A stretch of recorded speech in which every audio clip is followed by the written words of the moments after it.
Good afternoon, fellow crafters, and welcome again to Touch of Touche. Today, I would like to share with you a little project I've been working on the past couple of days, just trying to get reorganized and, try to get some things located in my scrap room because, you start looking for things and you're wasting time, can't find this, can't find that. How many of you feel the same way when you go out and you go shopping? Yeah.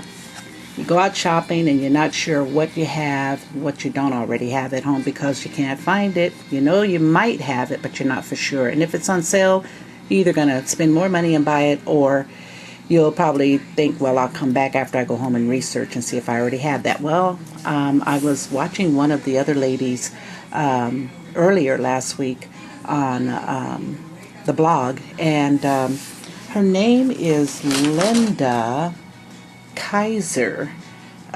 She has her own blog, and trying to think of the name of her, well, when it comes to me. Oh, you know what? She is at paperboutique.blogspot.com. Yeah. Anyway, if you go over and you visit her, you'll see this great project she'd been working on. She demonstrated how to keep up with your inventory.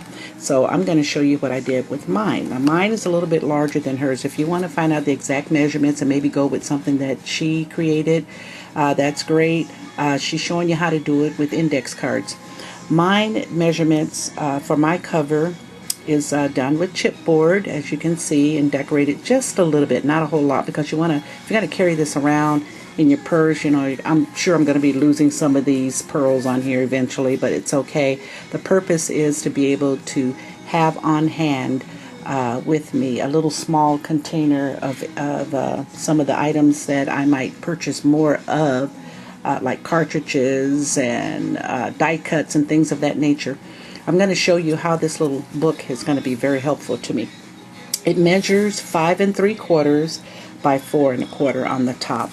Then as you open it up, let's see if I can get this thing started. As you open it up, I have little tabs. Well, not little tabs, but I got tabs in here. But my index cards, this is so great about what they did with the index cards. She says that she, makes note of like her cartridges. I have one for my Copics, one for my designer paper, my if I can get it, embossing folders, notes. What else do I have in here? And some patterns that I sometimes write down when I want to make a quick card or something and I want to duplicate, make more than one. I can always go to that section and find out what cartridge I use, what the measurements were, and do my layer effect and all of that. But the greatest thing about this is that, especially with your cartridges, you can print. From what I understand, one of the other crafters that Linda had introduced this to enhanced the project itself by saying that she has put her index cards inside of her printer and was able to print them out. Well, I tried that. It didn't work for me. So what I ended up doing is just putting in regular paper, regular copy paper, and then I just took my glue stick and glued down, my inventory, and I thought that would work great. Now the R's that are after, I don't know if you can see that, the little R's there simply mean that these cartridges are retired. How did I know that? I went into my Gypsy, and as you update your Gypsy, if you do it every month like I do, then you'll know which cartridges are retired. So like when sometimes Michaels might have a sale going on saying that you can get it for $9.99 or whatever. I mean, you still want to spend your money wisely, and you still want to make sure you don't do a lot of duplicating. So this way you can carry your little book with you and have your little inventory. Okay, so I have my cartridges, and then for my Copics, I sat down. I don't have very many to start with, so I know that next time I go to a expo, scrapbook expo, I'll have this with me, and I can look and see what colors I have and what category those colors are in, and I can start enhancing my group that way. On my designer paper, I don't have anything in there just yet because I simply haven't taken the time to sort through all my paper, but as I do, I will keep a little running tab, and then I'll type it up and put some index cards in here. Now the index cards are basically your basic size. I think they're what, 3.5 by 5 or something like that. Just get your basic index cards. And what you want to do is you want to round off the corners so that they fit nice and neat inside of your little book. Okay. My die cuts, I was able to sort through those yesterday. I'm telling you, to get organized, it does take a little bit of time to do that, but let me tell you something, you're going to be so happy that you did, because once you're organized, you're going to be saving time and money when it comes to buying more or trying to extend your inventory or grow your inventory, so you won't be duplicating. Because sometimes after a while, if you don't see it, you don't really remember whether or not you have it, but you can have this on hand and you can look through and see that you already have that. Now, with my book being kind of, I think it's kind of thick anyway, but they say to close it up, as it grows, you just stick a little one of those ponytail bands. You can buy those. You can get, like, I think the last time I bought a pack, I got like 150 of them for like $2 or something like that. It might have been cheaper than that. I don't even remember. But I did have that laying around in the house, so I was able to pick and choose the different colors. So what's really nice about this, like I said again, you can use this book. It could be used for your inventory book. It can be used for you to take notes. It could be used for if you want to give it to somebody as a recipe book. What I did with mine, oh, there goes one of my dots flying off already, but that's okay. I'll glue it back on.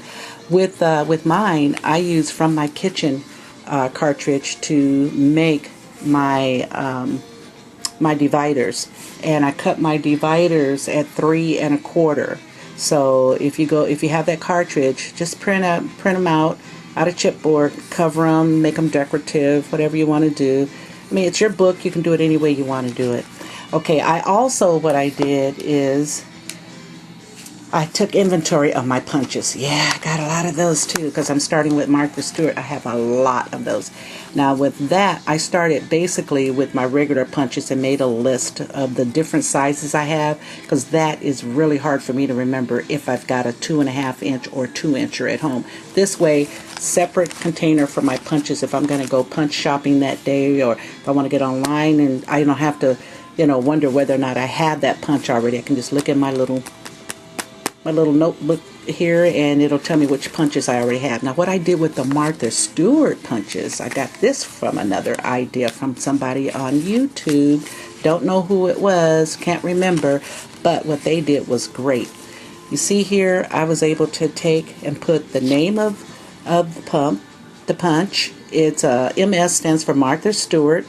I put that it's an edge punch, and the name of the punch is Bubble Bath. And then I put the sample.